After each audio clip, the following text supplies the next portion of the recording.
എത്തിയിരിക്കുന്നു.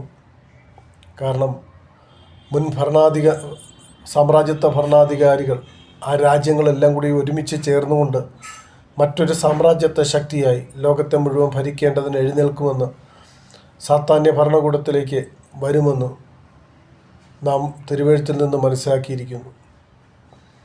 അതുകൊണ്ട് ഇനി വരാൻ പോകുന്ന ഭരണ സംവിധാനത്തിലേക്ക് അസീറിയ, ഈജിപ്റ്റ്, ഇറാൻ, ഇറാഖ് തുടങ്ങിയ രാജ്യങ്ങൾ, സാമ്രാജ്യത്വ ശക്തികളെല്ലാം കൂടി ഒരുമിച്ച് ചേരണമെങ്കിൽ ഇറ്റലിയും കൂടി, വത്തിക്കാൻ കൂടി അതിൻ്റെ കൂടെ ചേരണം.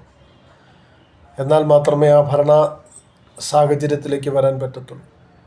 ഇത് കണ്ടുകൊണ്ട് തിരുവെഴുത്ത് നാം വായിക്കുമ്പോൾ ഈ സാഹചര്യത്തെ കണ്ടുകൊണ്ട് കർത്താവ് പറഞ്ഞ പോലെ അത്തി തളിർക്കുന്ന നിങ്ങൾ കാണുമ്പോൾ വേരലെടുത്തു എന്ന് ചിന്തിച്ചുകൊള്ളുവിൻ. ആ ഒരു സാഹചര്യത്തിലേക്ക് നാം എത്തിയിരിക്കുന്നു.